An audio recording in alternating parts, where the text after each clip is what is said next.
Hello friends, this is English video 6, English version of the Hindi video 6. In this video, we will finally start with geography. But before we start with geography NCERT, that is this book, Lands and Peoples, Part 1, Geography textbook for class 6th. It is recommended that you read from 6th to 10th NCERT and 11th and 12th is for advanced level. Apart from that, one or two reference books are also required. For example, G.C. Leong, Go Cheng Leong, and that's all required for the civil service preparation. Let's start. Before we start with geography, what is it? How the two words geography came into being? Geo plus graphy, what do they mean? Let's start with the solar system or the universe first. The universe is said to start with a Big Bang. It is known as the Big Bang theory.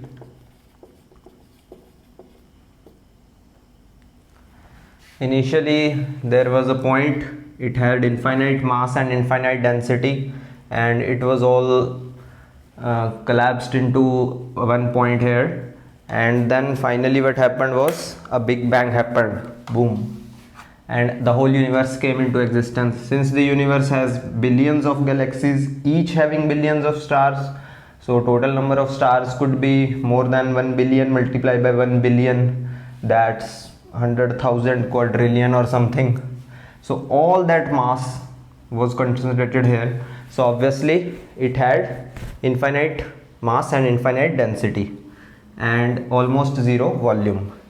Technically speaking, we cannot talk about what happened before the Big Bang, because time began with Big Bang. When the Big Bang happened, time started. What is time? Time is the direction in which entropy increases. Entropy of the universe increases. What does that mean? It means that time is the direction in which the randomness in the universe increases. For example, you have to take effort to clean your room. You don't have to make an effort to dirty your room. The universe wants to make everything dirty. The two planets collapse, they disintegrate into two, and so on. All this causes randomness in the universe to only increase and not decrease. So universe will always go for this, time and entropy. Time is the direction in which entropy means randomness or disorder increases. So if something is getting ordered, you have to take an effort to order your room. You don't have to make an effort to spread dirt, etc.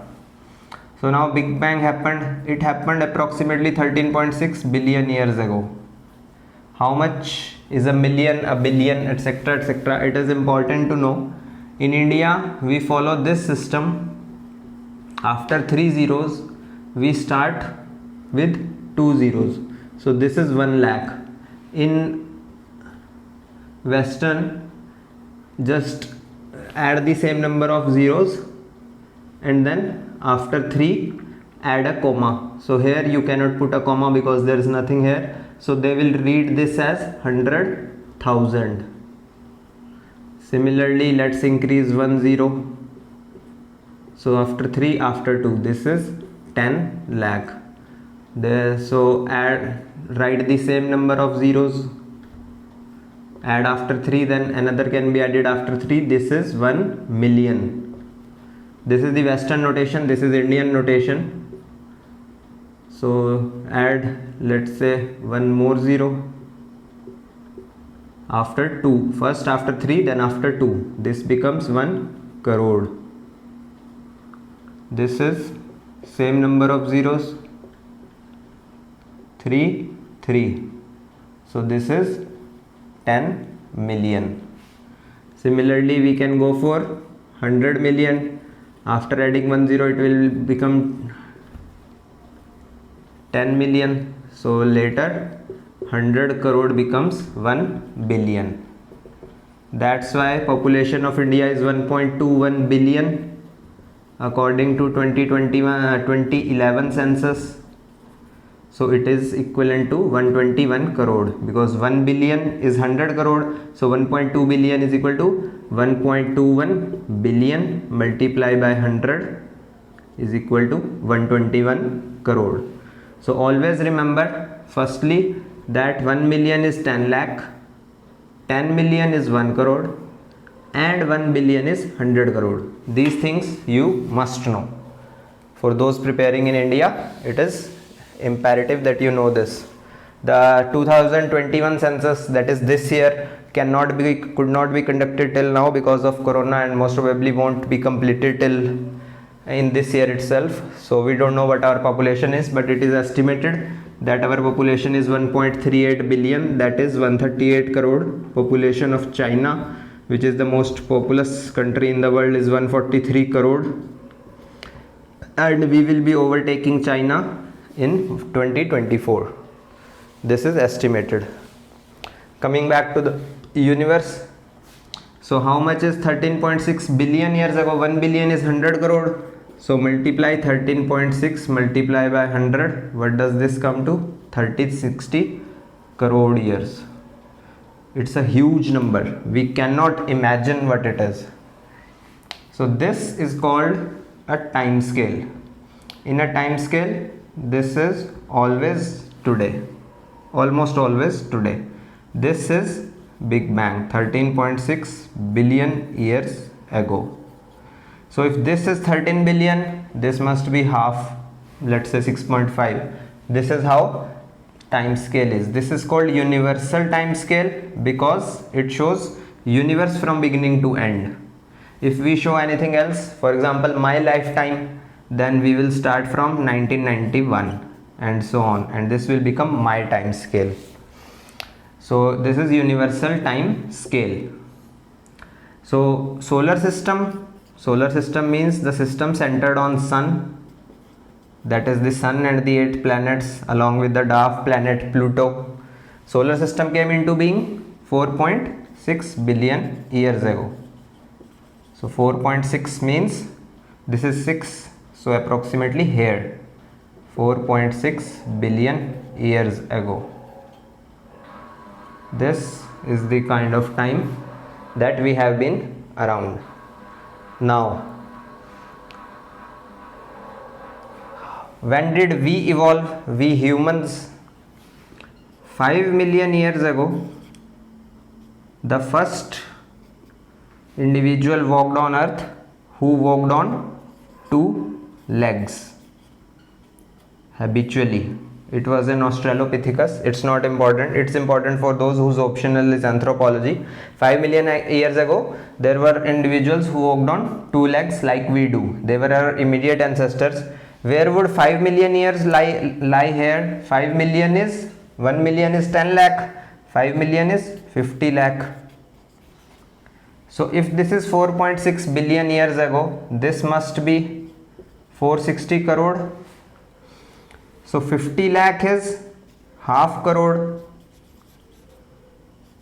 So if this is 460, we need to make it 920, it's double,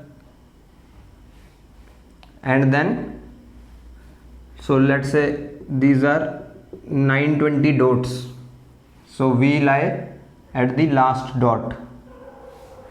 So we have been around very short time, for a very short time as compared to the universe. The solar system came into being only 1/3 of the time ago. For 2/3 of the time when universe existed, there was no solar system, there was no sun, there was no earth. Let's resume. How does the solar system look like? I told you that this is a huge time. The billion years ago, you cannot imagine this time. For example, if I tell you to imagine 1 million years ago, it is difficult for us because we do not live in this time scale. We do not live for 100,000s of years. We die in 70-80 years. So we can only imagine 70, 80, 100, maximum 1000 years. Because if I tell you to imagine 1000 years ago, you may be imagining kings. If I tell you to imagine 10,000 years ago, you will be imagining the first humans practicing agriculture. and so on. It becomes difficult as we go back. So in our mind we cannot contemplate what is the difference between 1 million years ago and 1 billion years ago. You can pause this video and start thinking, okay, 1 million years ago is this, 1 billion years ago is this. It is immensely impossible to imagine these times. These are huge. Let's start. This is the sun, Mercury, Venus, Earth, Mars,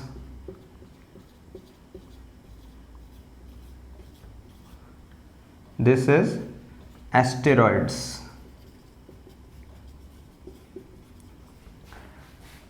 Jupiter, Saturn, Uranus, Neptune and Pluto. Here is Kuiper belt, here is Oort cloud. I'll tell you what it is. So this is the solar system. Mercury, Venus, Earth, Mars, these are terrestrial planets. They have some territory, some land on which we are standing, for example on Earth right now. These are Jovian planets or gaseous planets. Jovian means Jupiter like, so all of them are Jupiter like. Gaseous planets means they do not have land, you cannot step foot on them, they are only made of gas. Mostly these gases which comprise of our universe mostly comprises of hydrogen, helium, oxygen, nitrogen and other light gases. In this also comes inert gas like helium, argon, etc. So many gases comprise our solar system. Now Mercury is the closest to the sun, but it's not the hottest one is Venus. Pluto is no longer a planet, it is a dwarf planet. Venus is the hottest because Mercury, when it receives the heat, it immediately radiates it all back. Venus doesn't. Venus keeps the energy of, inside its atmosphere. How does it do it? It uses an effect known as greenhouse effect. There is a difference between greenhouse effect and global warming. People tend to use these terms as the same. They are not the same. Greenhouse effect.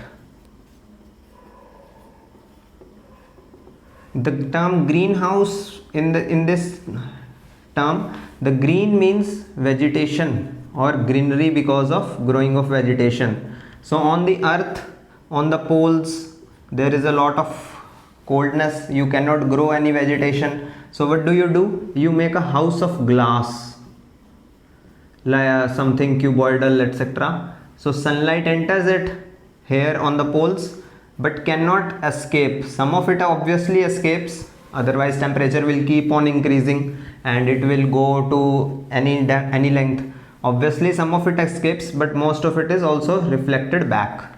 This is called the greenhouse effect. Inside this greenhouse, vegetation can grow, so it is called a greenhouse, even though it is a glass house. Actually it is made of glass. Glass means it allows sunlight to pass but doesn't allow it to escape. It's not a mirror house, it's a glass house. A mirror would reflect everything that would fall on it. It allows it to enter. This is the difference between glass and mirror. So this is greenhouse effect. So only glass cannot do this, gases can also do this. Some of the gases like CO2, CH4, that is methane, this is carbon dioxide, then water vapors, then NO2. These are some of the greenhouse gases on earth. They cause global warming. What is global warming? Greenhouse effect is not allowing the sunlight, all of it, to escape, thus raising the temperature. What is the difference between global warming? When the concentration increases, especially of CO2, concentration is increasing in the earth's atmosphere because we are using thermal power plants, we are burning coal, we are using fuel in our vehicles, etc., etc. So because of that, CO2 is increasing and greenhouse effect is increasing. It is more than what is required. It has become undesirable now. It was desirable because in case of Earth, when it rotates, let's say sun is here, Earth is rotating. So some part of the Earth is rotating, is getting sunlight. Half will be getting sunlight, half won't be getting sunlight. But if something comes in front of the Earth, for example the moon, it may not be receiving sunlight, but most of the times half of the Earth is receiving sunlight, half is not. So the other half that is not receiving sunlight, it had received sunlight maybe 12 hours ago. Earth spins on its axis in 24 hours.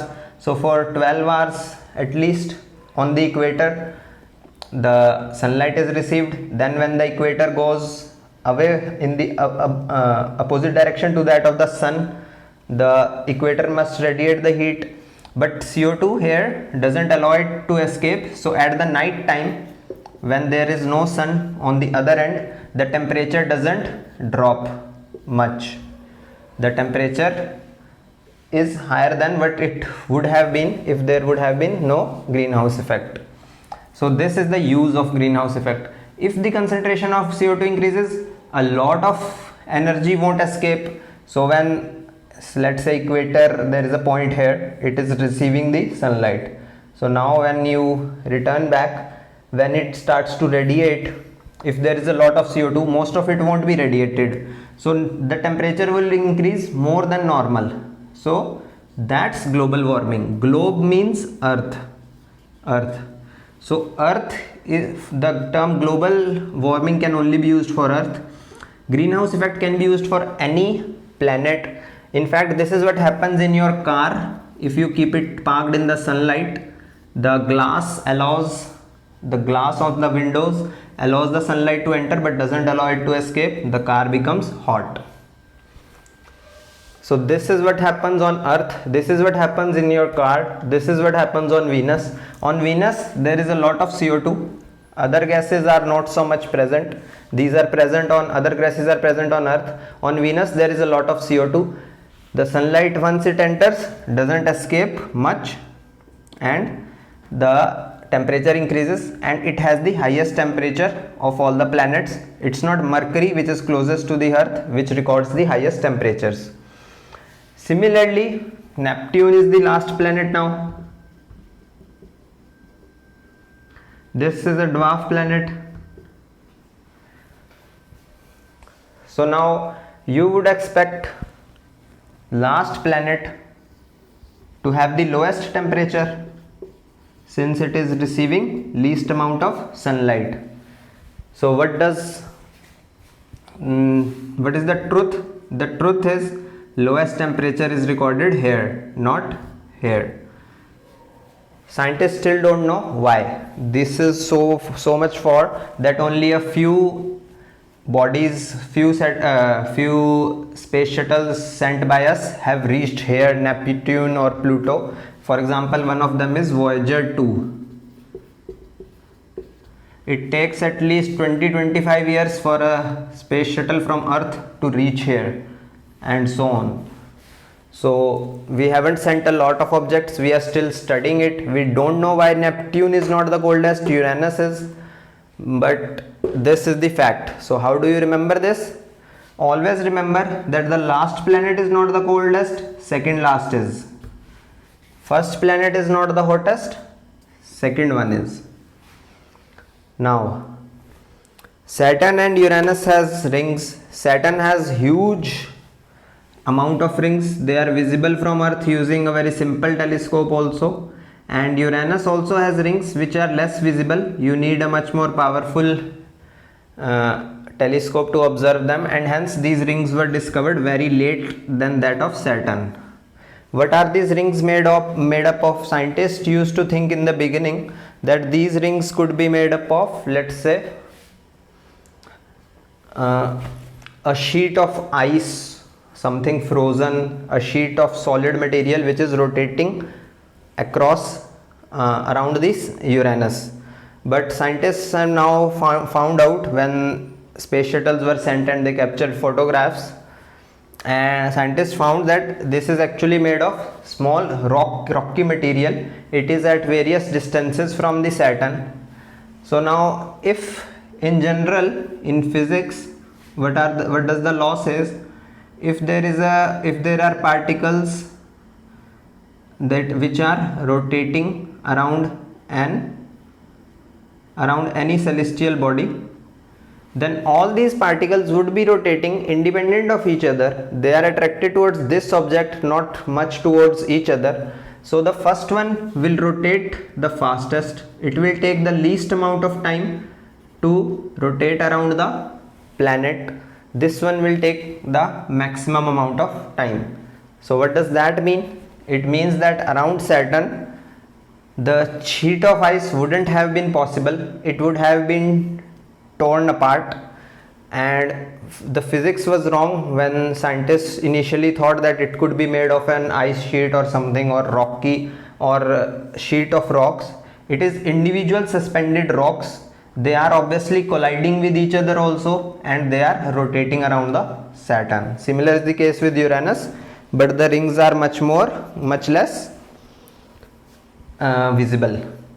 In case of Saturn and Uranus, it is assumed that these rings may have formed when something collided with it and hence broke up in various small rocky bodies. They are still continuously breaking and becoming smaller in both of them. So when something hit Saturn, the object was broken down, it went out into space, but since Saturn has a very big since Saturn is very big, so it has huge gravitational force.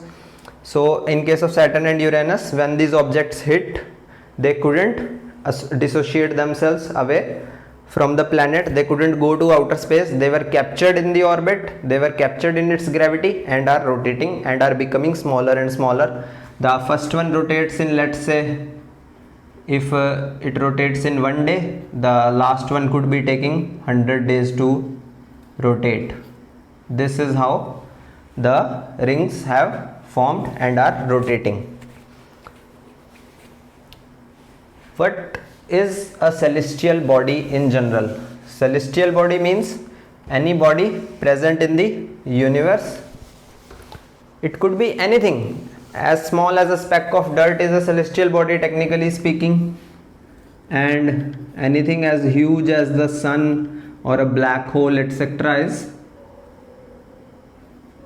a celestial body or object. They are generally of two types: stars and planets. Stars are those celestial objects which have their own heat and light. For example, sun is a star. The word sun is used for that star which is closest to us, around which our earth revolves. It can also be used for any other star also, but generally they have their own names given by scientists. And for example, one of the star closest to earth is Proxima Centauri. It is at a huge distance from us. Planets are those objects which do not emit their own heat or light. Earth has a hot core, it has heat inside, but that heat hasn't come to the surface. There is no radiation of heat and light. We depend on sun's heat and light for our daily survival, and hence Earth is a planet, and so are all others. Jupiter is very big, its core must be very hot, but since it doesn't radiate heat or light from the surface, it is not a star, it is a planet. There are three criterion which a planet should satisfy. These three conditions a planet must satisfy. What are those three conditions? Firstly, the planet must be circular. Mercury, Venus, Earth, Mars, Jupiter, Saturn, Uranus, Neptune, even Pluto is circular. Why it has to be circular? In case of asteroids, there are some asteroids which look like this. For example, there is an asteroid Ceres. It is not circular, it looks something like this. If a planet will only be circular, if the gravity is so huge that all the mass collapsed onto itself, and sphere, this is a two-dimensional circle, a sphere is three-dimensional, A sphere is the shape in which the same volume, same amount of mass can be kept in the least amount of volume. You can, let's say I give you 100 kilogram of mass and I tell you that keep it in least volume or least surface area. The shape which your mass must take is the sphere. So what happens, let's say this duster isn't spherical. If I take 1 crore dusters in outer space, they will start to form a sphere. If I take 100 crore, they will collapse onto themselves. At the center of that 100 crore dusters, heat will arise, and if I take many dusters, what will happen? A star will be formed. This is because force of gravity exists. Every duster is attracting every other duster. So when all this attraction happens towards the center, the mass tends to collapse into a sphere, even if it wasn't a sphere.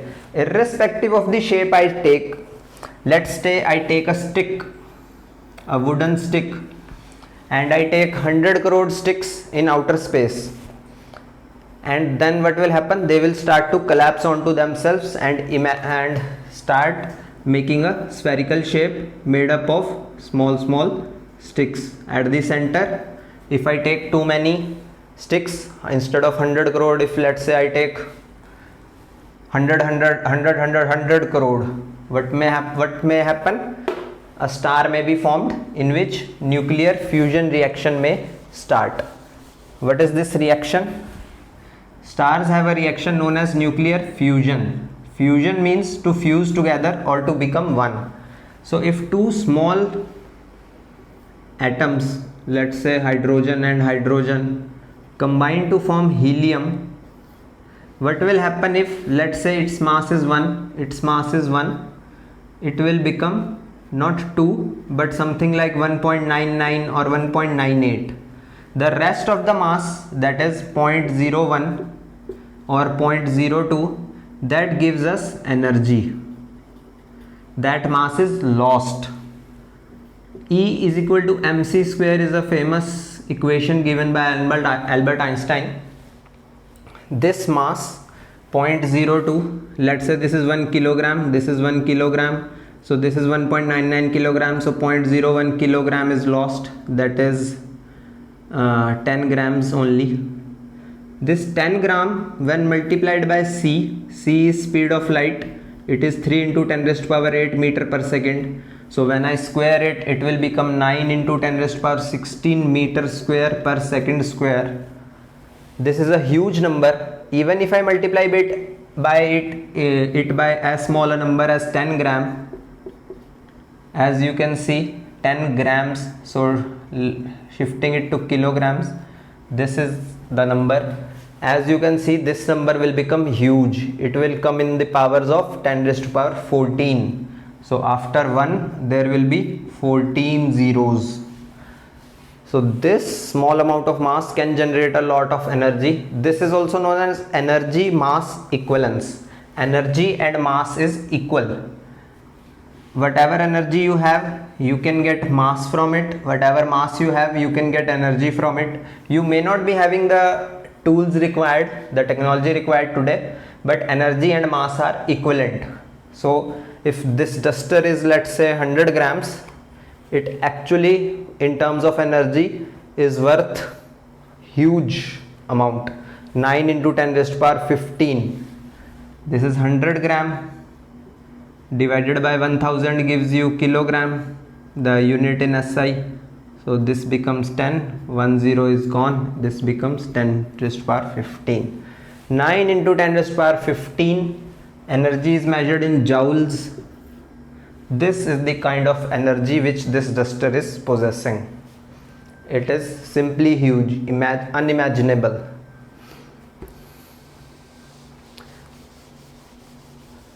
Let's come back. What is the third condition? Second condition. The first one is it has to be circular. It has to be circular means it has to have enough mass so that even if it had any other shape, the mass keeps on accumulating from outside, so that so much mass is present at one location that it has to assume a spherical shape or a circular shape. In 2 dimension it is actually spherical actually. So planets have to be spherical. What else? They must have cleared their vicinity. Vicinity means surroundings.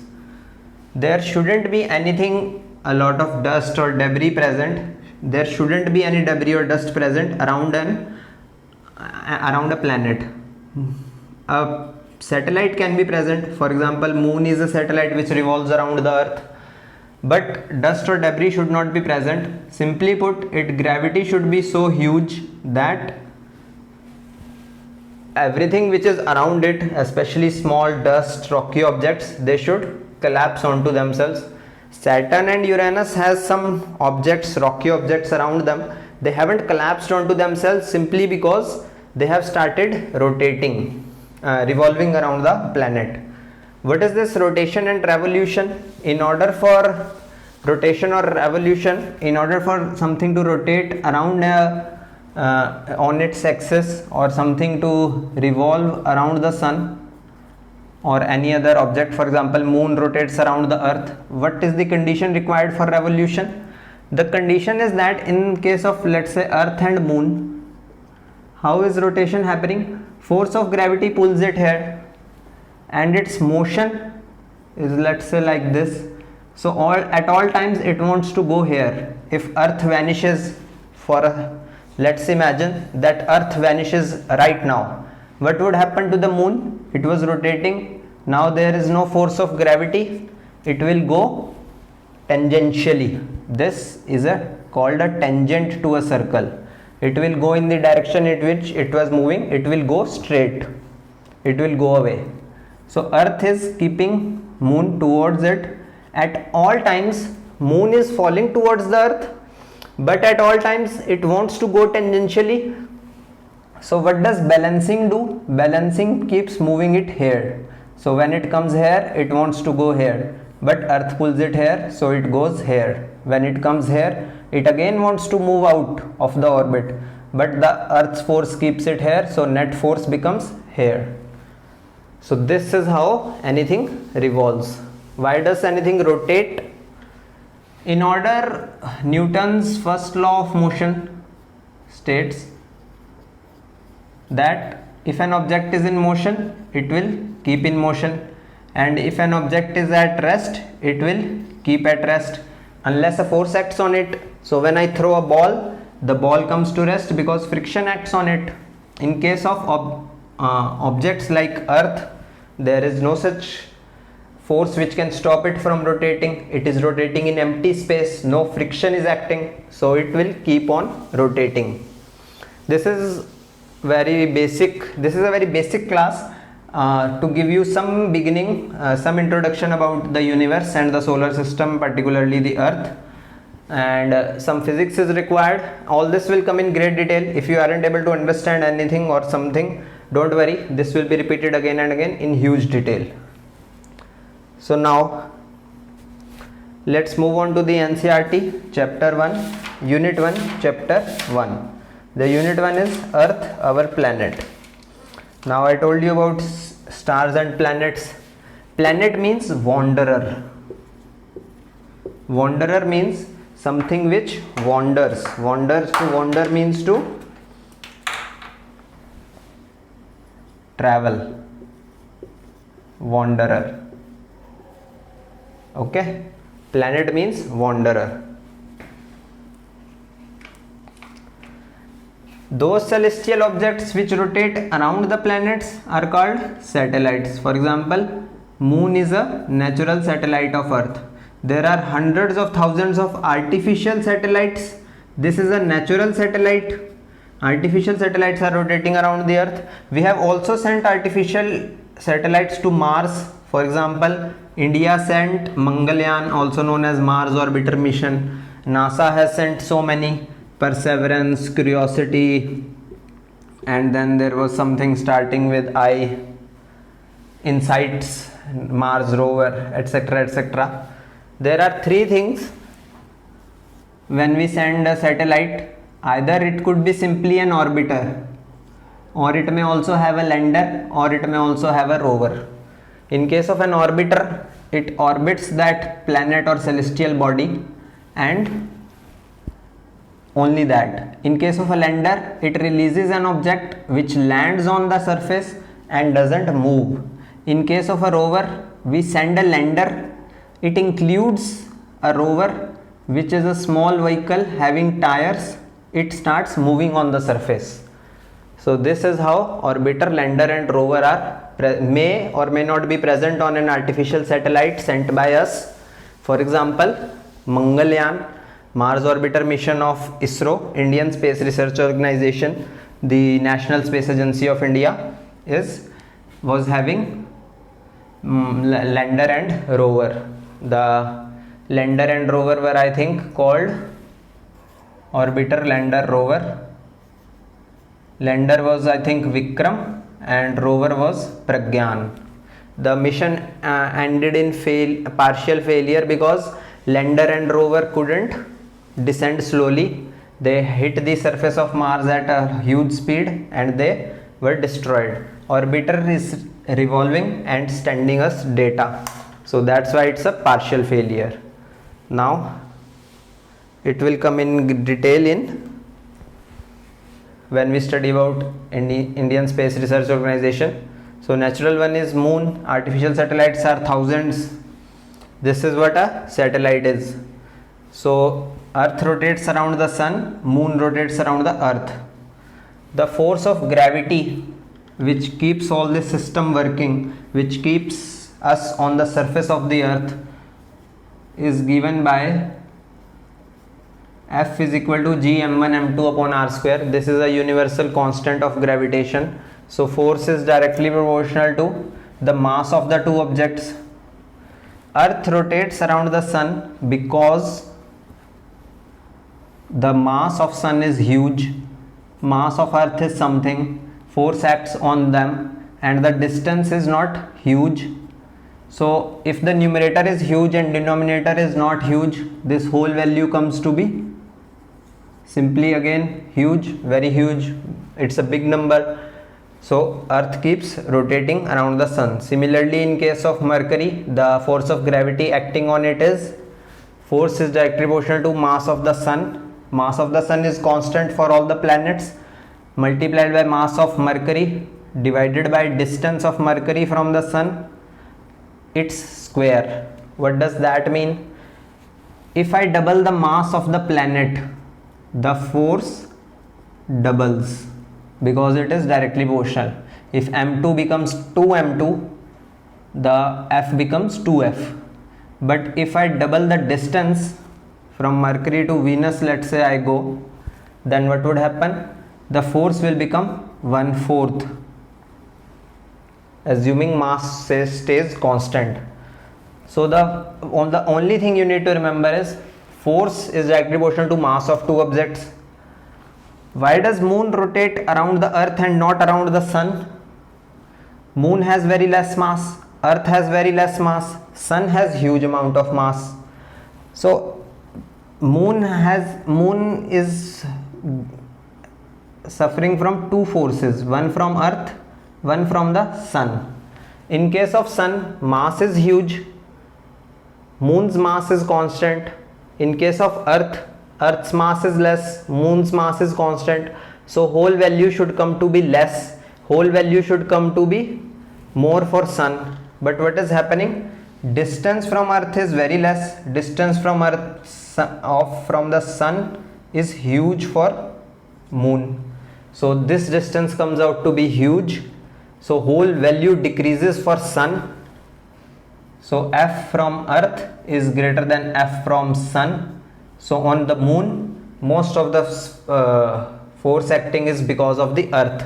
This is because radius, the distance r is squared. So if radius I increase by only 2 times, distance I increase only by 2 times, the force becomes 1/4. If I make it 3 times, let's say object was situated here, now the object is situated here, the force doesn't become 1/3, it becomes 1/9. So huge variation comes with very small changes in with small differences in distance. So distance plays greater role in how gravity will act rather than mass. So sun has huge mass, but moon rotates around the earth, not around the sun. Earth rotates around the sun, not around the moon, because firstly moon is very smaller than earth, so obviously it cannot exert a force which sun can exert. And although again moon is very close to earth, but sun has huge mass. Ultimately this value matters. For earth, force exerted by sun is greater than force exerted by moon. In fact, it is very much huge. This is because mass of sun is huge as compared to moon. Smaller objects rotate around a planet. Smaller celestial bodies move around a larger celestial body. And here smaller and larger doesn't mean how big they are, it means how much mass they have. Its mass can be lesser than this mass. This could be a very dense mass, in which case this will not be the one rotating, this will be the one rotating. Because in this equation there is no such thing as how big the object is. The only thing that matters is their masses and the distance between them.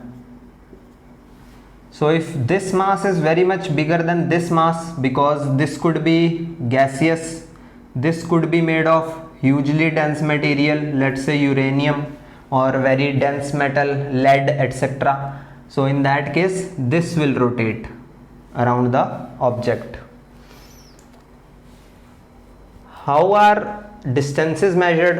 We measure distances in case of meter. For example, 30 centimeter scale we buy from the market is approximately this big. So 30, 60, 90 and 10. This board is approximately 1 meter across. This is 1 meter. This is the SI unit, International Standard Unit. Now interatomic distances are very small, distances between two atoms. Distances between planets, sun, etc. are huge. So we cannot measure them in terms of meter, we have to measure them in something bigger quantity. For example, one of the unit used for distance is light year. Light year is not a distance or a measure of time, it is a measure of distance. There is an ad that comes on the TV of Syska LED. It says Syska LED, the tagline is light years ahead. So what they are trying to refer to is that our technology is many years ahead, light years ahead. But this is not a measure of time, it is a measure of distance. So simply put, what they are saying is our technology is these many kilometers ahead, and that makes no sense. So Syska LED ad makes no sense. What is a light year? It is a unit of distance, so it is distance traveled by light in 1 year. How do you calculate this? Let's come back to CSAT now. The velocity of light is constant. It is notated by C. E is equal to mc square. C denotes speed of light. This speed is equal to 3 into 10 raised to power 8 meter per second. That is 3, then 8 zeros. 1, 2, 3, 4, 5, 6, 7, 8. So in terms of Indian notation, 3, 2, 2. This comes out to be 30 crore. 30 crore. In terms of Western notation, after every 3, 3, 3. So 300 million. 300 million. 100 million is 10 crore. So 300 million must be 30 crore, and it was 30 crore. So this is the huge speed of light. You can calculate it in kilometers also. Divided by 1000, it is 3 into 10 raised to power 8 divided by 1000. 3 zeros are gone, 8 becomes 5. 3 into 10 raised to power 5 kilometer per second. In 1 second, light travels this much distance. 3 into 10 raised to power 5 kilometers means 3, 1, 2, 3, 4, 5. 300,000 kilometer.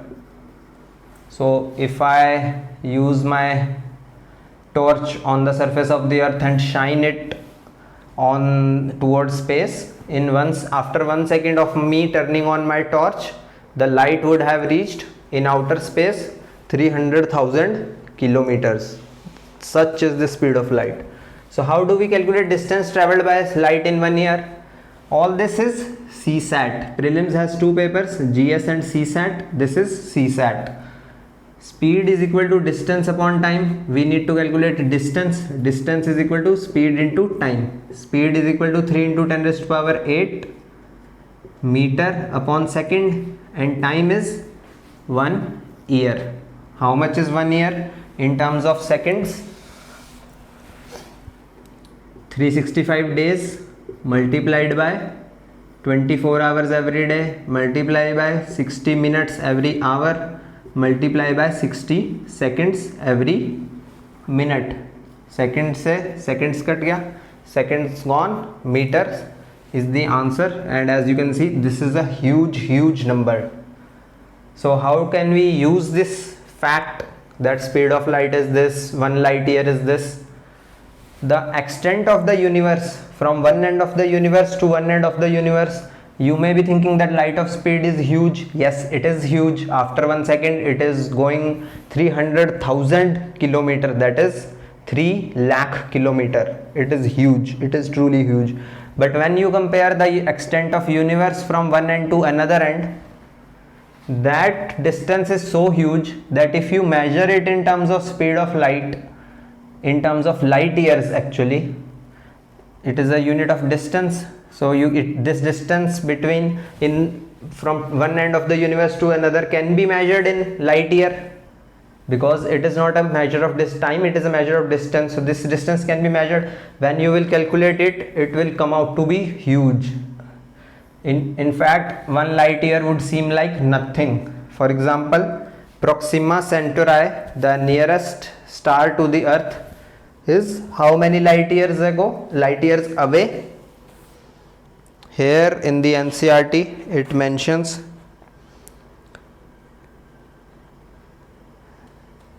that it is 4 light years away. What does that mean? Since light year is distance traveled by light in 1 year, so distance traveled by light in 4 years is how far it is. What does that mean? If a person from Proxima Centauri sends light towards the earth today, it will reach us after 4 years in 2025. So in order to see anything, what should happen? In order to see anything, light must fall on that object, or light should be generated by that object. For example, sun generates its own light, and hence we can see the sun. We can see the moon because it reflects the light which comes on it from the sun, and then that light reaches the earth. So in order to see anything, light must fall on it, or it must generate light, and then it must reach our eyes. So the Proxima Centauri is 4 light years away. So if a person sitting on Proxima Centauri looks at us with a telescope, what would that person see? That person would see the earth as it was 4 years ago, 2017, not 2021, that is today. This is because in 2017 some light would have gone from earth in all directions. Some of it would have reached Proxima Centauri 4 years later. So as of today, that person would be looking at earth as it was in 2017. So that person won't see any coronavirus on earth. Now or more accurately any COVID-19 on earth. Coronavirus has been around for very long.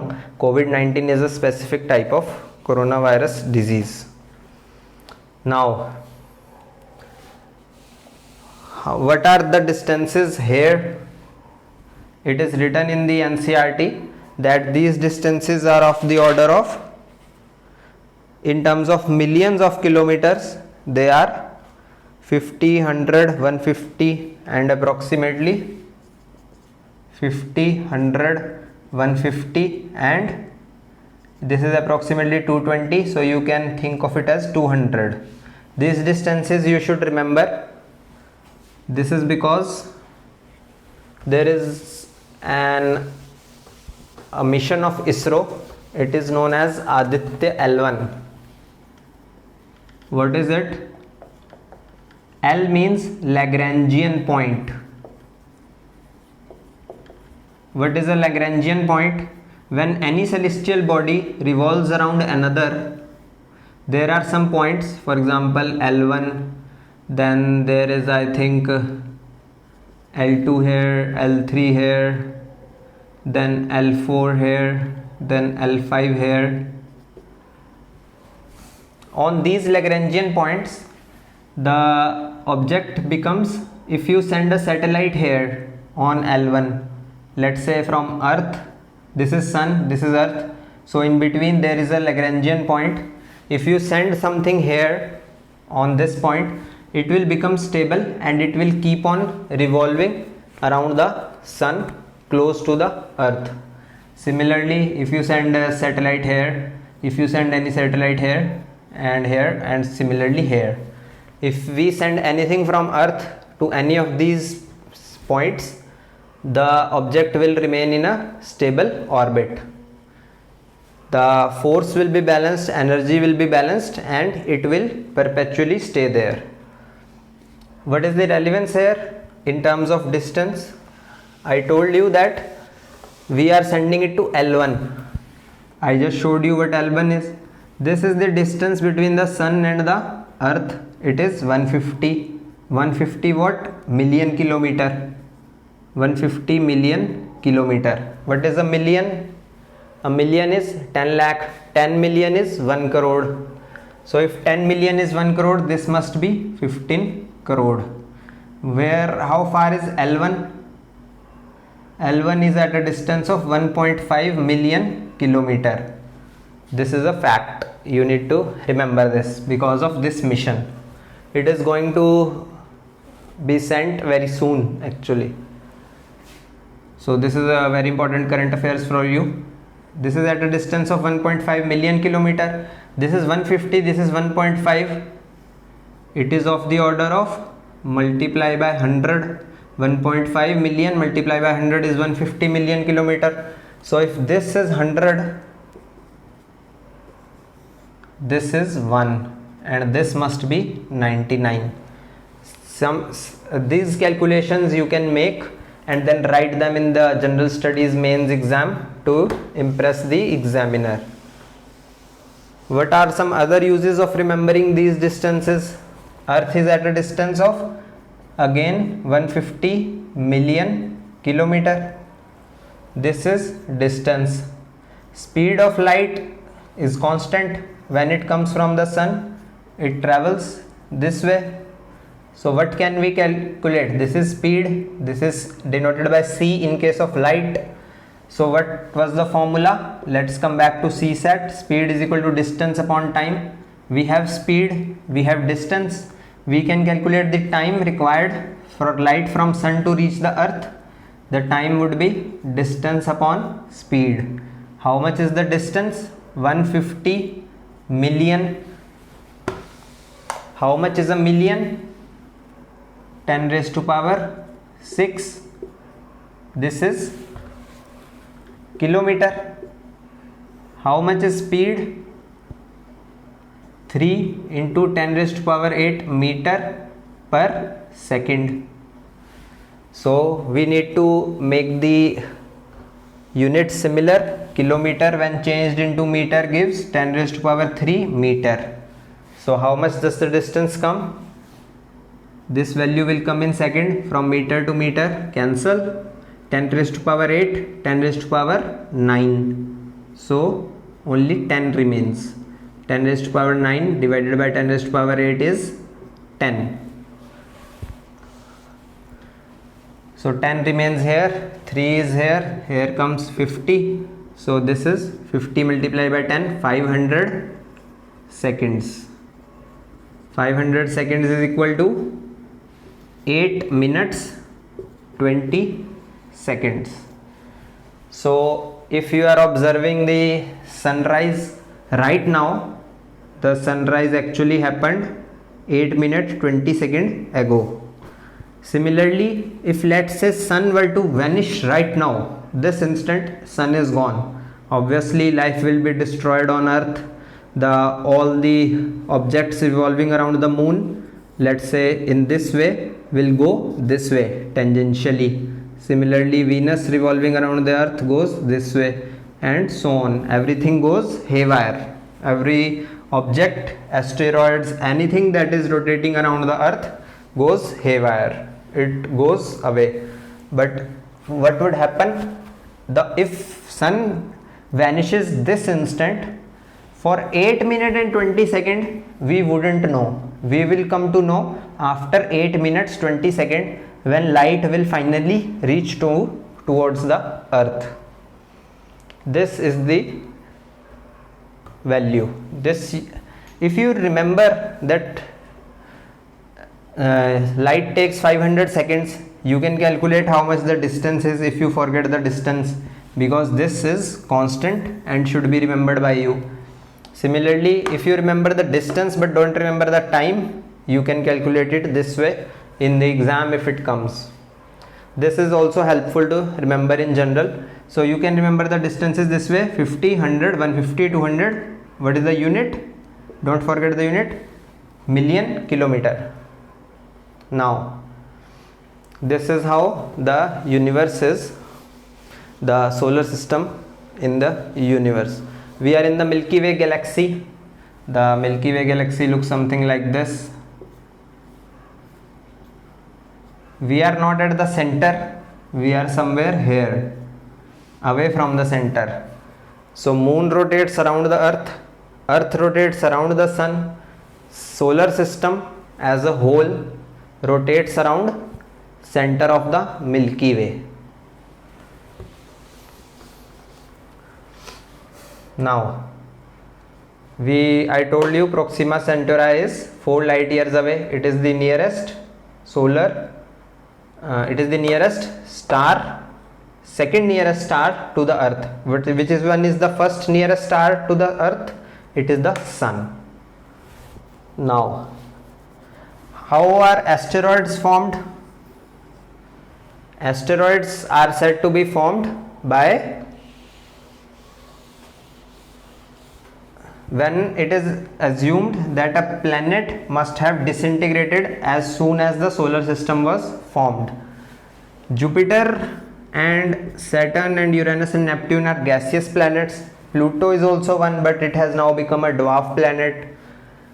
So now about planets, they have to be circular firstly.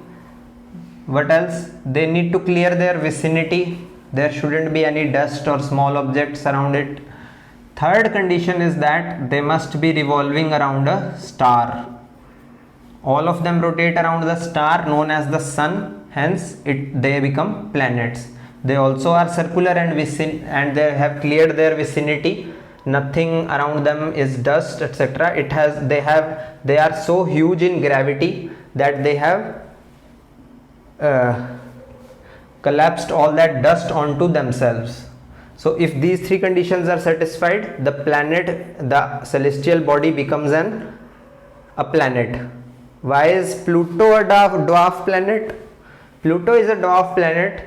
It is circular, or more accurately spherical, in 3 dimension spherical. It hasn't cleared its vicinity, it rotates around the sun. Because of this condition, the Pluto is no longer a planet. What does it mean that it hasn't cleared its vicinity? In Pluto's vicinity, around it, there are a lot of small and big objects. There are two outside the solar system. This is where solar system ends, from Sun to Pluto. There is a Kuiper belt and Oort cloud.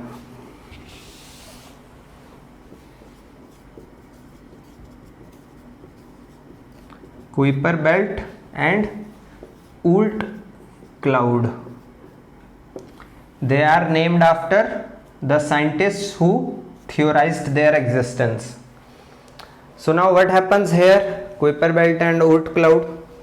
Here there are a lot of objects in vicinity of Pluto, because of which it lost its status as a planet, and they may be sent to rotate around the sun. They are very small, they haven't cleared their vicinity, they may not be circular, hence they aren't planets, but from Kuiper belt and Oort cloud many objects could be revolving around the sun. What are some of those objects? Some of them are comets. For example, a famous comet that originates from these area is Halley's comet. It rotates around the sun every 76 years. From here to here back it takes 76 years.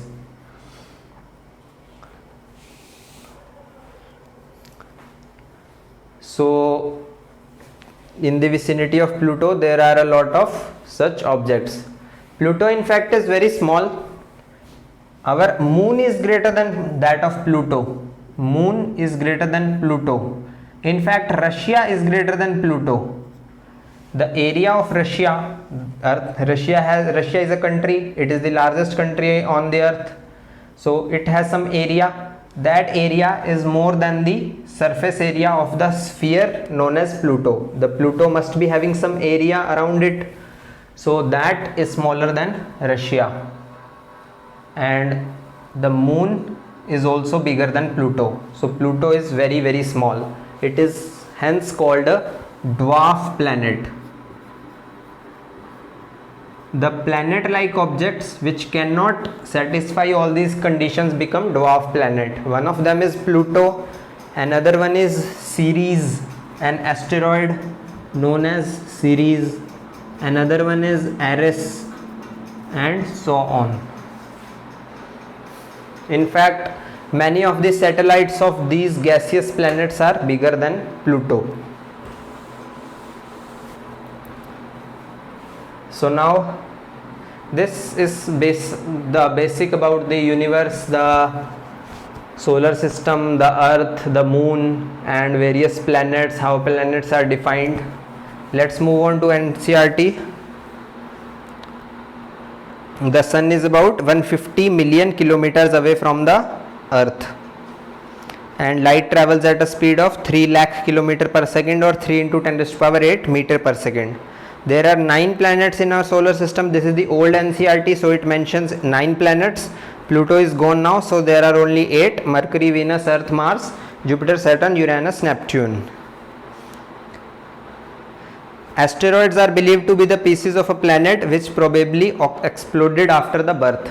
The asteroids between Mars and Jupiter, they were actually a planet which exploded. The Earth's twin is not Mars, it is Venus. The dimensions of Earth are quite similar to that of Venus rather than that of Mars. Mars is smaller than Earth, it is much smaller than Earth. Earth is very similar to Mars. Earth isn't similar to Earth is very similar to Venus. It is you can call it a twin. Earth is not similar to Mars, and yet it is called the red twin of Earth. It is called red because it has iron oxide in its surface, and iron, as you know, rusts, and when iron rusts it assumes red or brownish shape.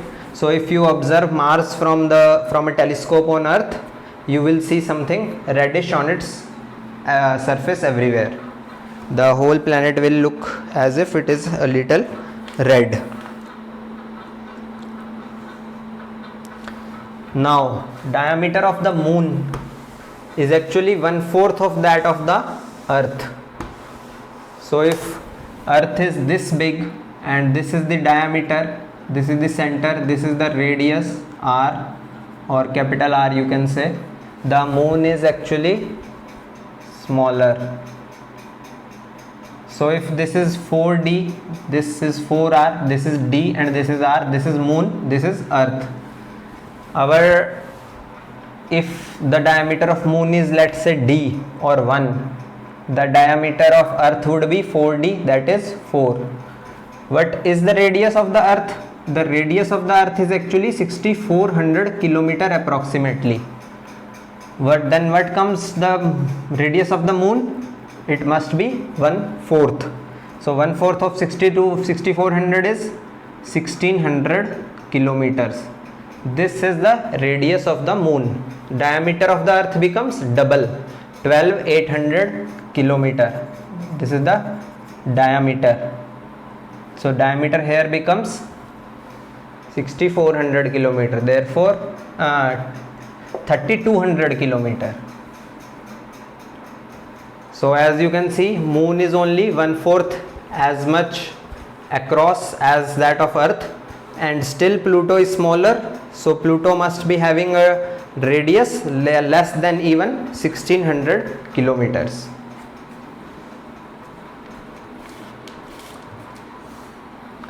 Now there is something peculiar about the moon. Any celestial object could be revolving around a star or a bigger celestial body. The moon revolves around a bigger celestial body known as Earth, but it is not a star. The Earth revolves around a bigger celestial body known as the Sun, which is a star. So any celestial body in the universe may or may not be rotating. It may or may not be revolving. If it is revolving generally around something bigger. Bigger not in terms of radius, bigger in terms of mass. F is equal to G m1 m2 upon r square. And mass matters. How big the object is, it doesn't matter. And r denotes distance between them. R doesn't denote the radius of that object. So how big it is, it doesn't matter. R is distance between the two bodies. M is the mass. How big that bodies are, they could be very small, they could be very big. For example, there is a term known as black hole. It is actually a misnomer. It is neither black nor hole. It is not black, it is not hole. I'll tell you in next classes why. What is a black hole? Black hole is a mass, huge amount of mass concentrated at one point, just like in case of Big Bang, infinite mass and infinite density was concentrated at a singular point, and then boom, Big Bang happened. A black hole is also similar. A huge amount of mass is present at one point. This point had huge infinite density, infinite mass, because this black hole gave rise to the whole of the universe. These are present at so many places at the universe, so their mass is obviously much less. It has this point in the beginning of the Big Bang had everything which the universe today has. This point is one of the points that came from this, so it must be having much less mass, but even then it is huge, and this so much huge mass is concentrated at one point, so much so that light can't escape from it. If there is an object here, let's say a star, it radiates, let's say, light, and if we are located here, let's say Earth, and if we want to see a star but there is a black hole in between, the light that will come will be absorbed by it, it won't be coming to us. This is the black hole, but we can still see the star, because when light will go from this star in all directions in 3 dimension, I am showing you only this on the board in 2 dimension, that is light is going this way, this way, this way, this way. Actually the star is in 3 dimension, so the light is moving in all the 3 dimension. So what will happen, how can we observe it? The light which will go somewhere here will be attracted towards the black hole, so it will move something like this, it will reach us and we will be able to know there is a star, but there will be a black hole in the beginning. We won't be able to see it directly, we can only infer its existence. This is a black hole. Our sun is not a black hole, because in order to be a black hole you require a lot of mass. Sun is huge, but it still doesn't have the mass required to be a black hole. If it had this amount of mass such that it became a black hole, it won't be radiating light like it does now. It radiates light because of nuclear fusion. 2 atoms of hydrogen become 1 atom of helium, some mass is lost, that energy is lost as E is equal to mc square. So if it would have been a black hole, instead of giving out light, it would be absorbing all the light and anything. In fact, a black hole absorbs anything and everything that enters it. Light enters, it is absorbed forever. A planet enters, it is gone, it is absorbed forever and you cannot get it back. A star enters, that is gone, and so on. It is so dense, so big that even light cannot escape. Obviously objects cannot escape also. So this is black hole. Why should anything rotate? Why should anything revolve? I told you, Earth rotates around the sun. Earth is actually wants to move here. It has some speed. Sun attracts it here. So in effect, it moves something here. This is how it revolves. And some Earth rotates around its axis. Why does it rotate? Because in the beginning it was rotating, and Newton's first law of motion says if something is rotating, it cannot be stopped until there is an external force on it. If something is already stopped, if something is at rest, it cannot start moving unless an external force acts on it. So Earth is rotating because in the beginning it was rotating and there is nothing to stop it. No external force acts on it. The fact is, actually this rotation is slowing down. The universe as a whole is slowing down, it is expanding, it is cooling. When something expands, it generally cools. When something is concentrated at a place, it starts to heat up. For example, I told you, if you take 100 crores of these dusters in outer space, they will assume most probably a spherical shape, and if you take enough dusters, let's say 1 lakh crore or 100 lakh crore, they may become a planet or a star also. So why does the Earth rotate? There is nothing to stop it. But actually the Earth's rotation is slowing down. When dinosaurs were there, one day was approximately 23 hours. In 23 hours, Earth would have completed one rotation. Today it takes 24 hours and it is slowing down, just like the whole universe. The whole universe is mostly empty space, just like an atom. Atom is very, very small, universe is very, very big. Both of them are mostly empty. We like to think that the universe is full of stars, black holes, pulsar, quasar, planet, moon, satellite, asteroids, Kuiper belt objects, Oort cloud objects, comets, meteors, meteorites. No, the universe is mostly empty. We just like to think because we are surrounded by so many of them. What is a meteor and a meteorite? A meteor is an object that enters the Earth's outer atmosphere because of the gravity of the Earth. It comes in from somewhere. A planet must satisfy 3 conditions. What are those 3 conditions? It must be circular, it must clear its vicinity, it must rotate around the sun. So the Earth keeps on clearing its vicinity. There is no dust or small rocky objects around the Earth. When they enter, they burn up. So if something enters the Earth's atmosphere 400-500 kilometers above us, where the atmosphere ends, at that point it enters, it starts coming towards the Earth under the force of gravity. So if it burns completely before hitting the Earth's surface, it may burn completely if it is very small. It may also burn completely if it is made of constituents which cannot sustain this journey. For example, if it is made of ice only, then only it will become, obviously it will become water, etc., when it starts moving and starts to heat up. And what is a meteorite?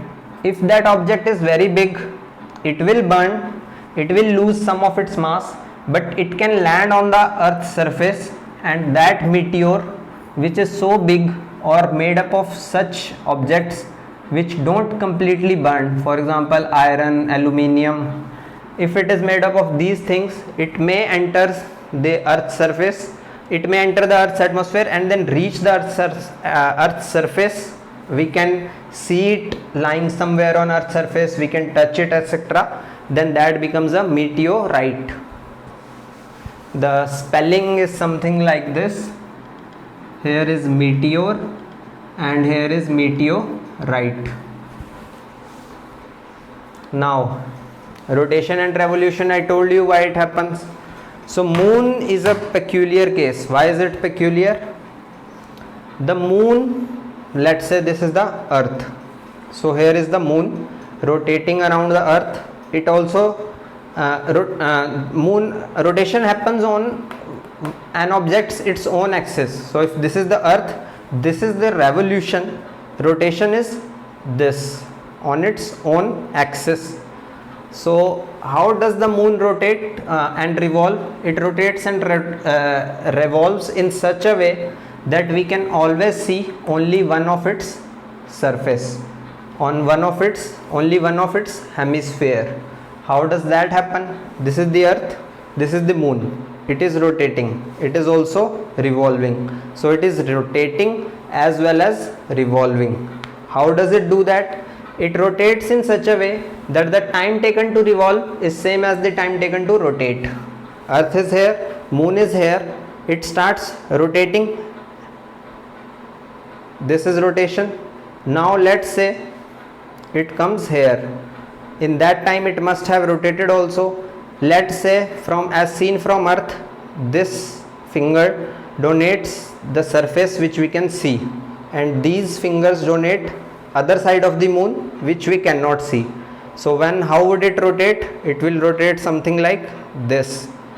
Then here it is rotating as well as revolving. So as seen from Earth, we will only see this, we will never see this area, we will always see this area. Then it comes here, it rotates such that rotation is this, revolution is this. So now it is rotating and revolving in such a manner that as seen from the Earth, this finger is visible, this is not visible. Here this finger is again visible, this is not visible, and again it reaches here. So at all times this finger is seen, this surface of the Earth, this hemisphere of the moon is seen, this is never seen. This is seen, this is not seen. Here this is seen, this is not seen. So a moon rotates and revolves such that time period for revolution is equal to time period of rotation, and we only see one side of the moon. And this is the reason that there is an English movie known as Transformers: The Dark of the Moon. The dark of the moon means that side of the moon that always stays in the dark and cannot be seen from the Earth. In this movie, the bad Transformers, which want to eliminate all life on Earth, land on the dark side of the moon so that we don't know that they have landed, and they can plan on eliminating all life on Earth.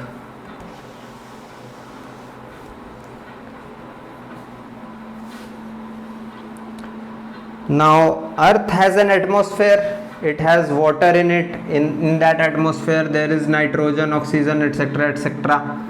This is because Earth is huge, force of gravity is huge, and these atoms, or more accurately molecules, cannot escape to the space. Moon is only 1/4 the size, so force of gravity is less, so it has no atmosphere. All these have escaped. If moon produces a molecule of oxygen today, it won't stay around the moon, it will leave it and go to empty space. And then I told you that light of the nearest star, Proxima Centauri, takes 4 light years to reach us. Light year is a unit of time, distance. Light year is a unit of distance. It is defined in terms of time, distance traveled by light in 1 year. So what will happen? Let's say this is the Earth, and very far away there is a planet, and on planet there are aliens. If the distance is such that light takes 65 million years to reach from Earth to planet, then if those aliens are looking at us from a telescope, what they will see? They won't see us, they will see dinosaurs. Why will they see dinosaurs? Because 65 million years ago there were dinosaurs on Earth. 65 million years ago is a dimension in terms of time. 65 million years ago there were dinosaurs. Light will move. When those dinosaurs were there was sun must have sent some light. That light must have fallen on the dinosaurs, then it would have been reflected in all directions, so it keeps traveling, kept traveling, and today it has reached a planet which is 65 million light years in terms of distance away, and hence those aliens will not see humans, they will see dinosaurs. This is very, very basic knowledge about the universe, about the solar system, etc., etc. Even if you don't understand some of it or any of it, this will be repeated again and again many number of times when we study this. So you don't need to worry that I didn't understood something, I didn't understand something, etc., etc. This will come again and again. If you have any doubts, you can leave in the comments. In the next class we will take up with the second chapter.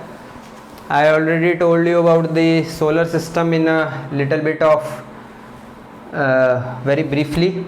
We will take up it in detail when we keep going through various NCERTs. Today we have only finished one chapter worth 2 pages of NCERT. This is because I kept sharing with you my own knowledge and we didn't concentrate on NCERT much. From next class we will concentrate more on what's written in the NCERT, and then we will start finishing again and again. It was important to give you some brief idea about the universe, the solar system, etc., etc. How did the moon come into beginning? Obviously all this happened so long, so many years ago. We weren't around. The solar system was formed 4.6 billion years ago. This is a huge time. We weren't present. The first of our ancestors who started walking on 2 legs, came on earth, evolved on earth 5 million years ago. Million is nothing as compared to billion here. So moon was formed when solar system was formed, when sun was formed, when earth was formed, when Jupiter, Saturn was formed. All this happened 4.6 billion years ago, it is assumed. How did moon form? Moon formed when a planet collapsed onto the surface of the earth. It is said that when something collapsed on earth, something bigger, not as big as earth but quite big, it sent away a piece of earth which, because of the gravity of earth, couldn't go to outer space and started revolving around the earth. These are some of the things which will come again and again, so don't worry if you don't understand any of it. This is a very basic class.